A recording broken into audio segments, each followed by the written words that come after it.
Hello students, today we have to start the new unit production function and producer behavior। नई unit हम बेटा इसमें start कर रहे हैं। आज आपको मैंने 4-5 चैप्टर्स पढ़ा दिए हैं। फर्स्ट चैप्टर मैंने पढ़ाया था, ये सेकंड बुक हमारी चल रही है, पार्ट बी हम पढ़ रहे हैं। कंफ्यूज नहीं होना, पार्ट बी पढ़ रहे हैं हम, माइक्रो इकोनॉमिक्स। और इस पे मैंने आपको स्टार्टिंग में फर्स्ट चैप्टर तो पढ़ाया था, इसलिए मैं इसमें रिवीजन कर रही हूँ, थोड़ा सा रिवाइज करवा रही हूँ कि फर्स्ट चैप्टर जो था उसमें तो आपने meaning of micro and macro economics के बारे में पढ़ा था, इंट्रोडक्शन पढ़ा था। सेकंड चैप्टर जो था उसमें आपने सेकंड चैप्टर के अंदर आपने वहाँ पे सेंट्रल प्रॉब्लम्स के बारे में पढ़ा था।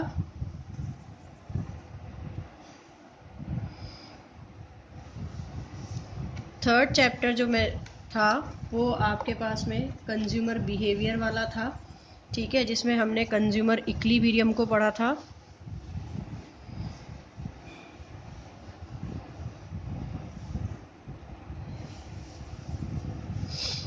फिर इसके बाद में जो चैप्टर 4 था वो डिमांड था। चैप्टर 5 जो था वो इलास्टिसिटी ऑफ डिमांड था।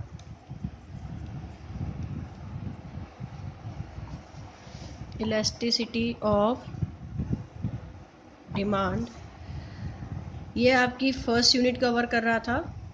सॉरी, 3 यूनिट तो आपकी स्टैटिक्स में होती है, ये यूनिट 4 है, इस बुक की फर्स्ट है और वैसे 4 है, ठीक है। आप कंफ्यूज मत हो, आप फर्स्ट मान लो इसको।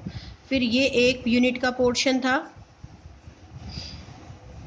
और अब हम नेक्स्ट यूनिट यहाँ पे स्टार्ट करने जा रहे हैं। तो अभी तक हमने किसके बिहेव को पढ़ा था, यहाँ पे कंज्यूमर। अब हम किसके बिहेव को पढ़ेंगे, यहाँ पे प्रोड्यूसर। तो प्रोड्यूसर बिहेव को हम यहाँ पे पढ़ रहे हैं। अब इसमें हमारे पास में कौन से चैप्टर्स आएंगे ये आप ध्यान रखना। चैप्टर नंबर 6 में स्टार्ट करूँगी, ठीक है। चैप्टर नंबर 6 स्टार्ट करेंगे हम, जिसमें प्रोडक्शन फंक्शन को हम पढ़ेंगे। चैप्टर नंबर 6 में हम पढ़ेंगे प्रोडक्शन फंक्शन। फिर उसके बाद में चैप्टर 7 में हम पढ़ेंगे प्रोडक्शन फंक्शन के बाद में हमारे पास में आता है ये कोस्ट आता है एक टॉपिक, कोस्ट को हम पढ़ेंगे।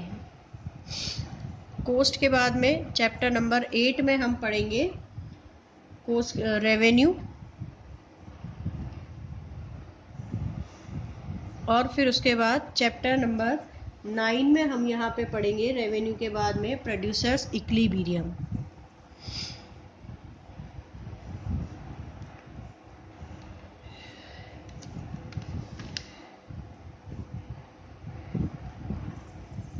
Producers equilibrium. फिर इसके बाद में हम एक टॉपिक इसके अंदर पढ़ेंगे सप्लाई, वो हमारा चैप्टर नंबर 10 रहेगा। और सेपरेट टॉपिक हमारा रहेगा सप्लाई, जैसे डिमांड हमने पढ़ा था, ठीक है। तो इन टॉपिक्स को हम यहाँ पे पढ़ेंगे। ये सारे टॉपिक 1 2 3 4 5 टॉपिक्स मिलके हमारे को क्या बनाते हैं, प्रोड्यूसर बिहेवियर वाली कंडीशन को समझाते हैं। प्रोड्यूसर बिहेवियर वाली यूनिट को हम यहाँ पे पढ़ते हैं, ठीक है। अब बेटा इसमें आपको ध्यान रखना है कि कंफ्यूज ना हो, इसलिए मैं आपको स्टार्टिंग से बता रही हूँ। सबसे पहले प्रोडक्शन फंक्शन में स्टार्ट कर रही हूँ, ठीक है। अब प्रोडक्शन फंक्शन के लिए देखिए, ये नोट्स मैंने आपको सेंड करे हुए हैं, इस नोट्स को ही मैं बता रही हूँ, समझा रही हूँ। इसमें हम किसके बिहेव को पढ़ रहे हैं, प्रोड्यूसर के बिहेव को, इसलिए हमारा पॉइंट ऑफ व्यू क्या रहेगा, एज ए प्रोड्यूसर रहेगा। तो प्रोडक्शन फंक्शन, जब प्रोड्यूसर्स में बी डिफाइन एज क्रिएशन और addition of utility in a commodity. In economics production means activity by which input are transform into the output. Economics में what the meaning of production, production means when inputs are transferred in the form of output. Fix factor, अब इसके लिए हमारे को क्या required होता है, ठीक है, तो एक तो फिक्स फैक्टर रिक्वायर्ड होता है, एक वेरिएबल फैक्टर रिक्वायर्ड होता है। जितनी भी इकोनॉमिक्स हम पढ़ रहे हैं आपकी बुक के अंदर, ये सारी की सारी शॉर्ट टर्म पीरियड है, शॉर्ट रन पीरियड है।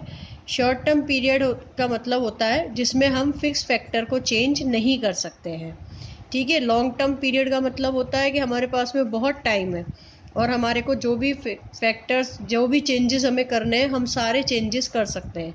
लेकिन अगर हमें टाइम लिमिट दे दी जाए, किसी प्रोड्यूसर के पास में बहुत कम टाइम लिमिट हो कि उसको बहुत कम समय में वहाँ पे प्रोडक्शन करना है, तो उस सिचुएशन में वो क्या करेगा, सिर्फ वेरिएबल फैक्टर्स को ही चेंज कर पाएगा। तो जिसमें चेंज पॉसिबल है उसी को वो चेंज कर पाएगा और सारी चीज़ों को, सारे इनपुट्स को वो चेंज वहाँ पे नहीं करेगा। तो जो इनपुट्स होते हैं, जो फैक्टर्स होते हैं, उसको हम 2 पार्ट में डिवाइड करते हैं, fix factor and variable factor. Fix factor refers to the factors of production which cannot be changed during the short run. For example, land, plant, machinery, factory building, etc. Variable factor refers to those factor of the production which can be changed during the short period. For example labour, raw material. तो देखिए building जो है वो बहुत जल्दी से नहीं बनेगी, तो शॉर्ट टर्म पीरियड में नहीं बनेगी, इसलिए कौन से फैक्टर का पार्ट हो गया, फिक्स फैक्टर का। लेकिन रॉ मटेरियल है, लेबर है, अगर कहीं पे एक लेबर काम कर रहा है और प्रोड्यूसर को बहुत सारा प्रोडक्शन करना है तो उसको 4-5 जनों की ज़रूरत है, 5 लेबर वहाँ पे लगा देगा। अगर उसको प्रोडक्शन ज़्यादा करना है तो जहाँ पे वो 2 kg रॉ मटेरियल यूज़ में ले रहा है, 5 kg रॉ मटेरियल यूज़ में ले लेगा। तो ये सब वेरी हो गए, इसलिए ये कौन से फैक्टर हैं, वेरिएबल फैक्टर है, ठीक है। टाइम पीरियड की हम बात करें तो short run and long run, 2 time period हमारे पास में है। Short run refers to the period at time in which firm cannot change in the fixed factor। जिस जहाँ पे भी हम पूरा चेंज नहीं कर पाए, फिक्स फैक्टर को चेंज नहीं कर पाए, वेरिएबल को ही कर पाए, तो वो क्या होगा, शॉर्ट रन। और जहाँ पे सभी कुछ वेरिएबल है, फिक्स फैक्टर है ही नहीं, हमने सारा ही चेंज कर दिया, तो वो क्या होगा, लॉन्ग रन। तो long run refers to the time period during which firm can change all the factors of the production in long run. All inputs are variable, इसमें क्या होगा, ऑल इनपुट जो रहेंगे वो वेरिएबल रहेंगे।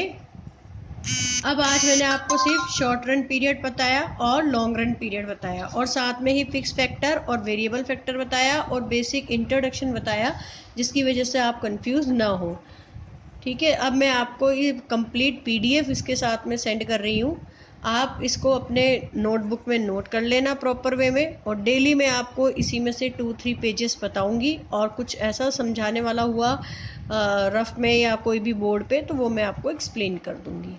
Okay, thank you.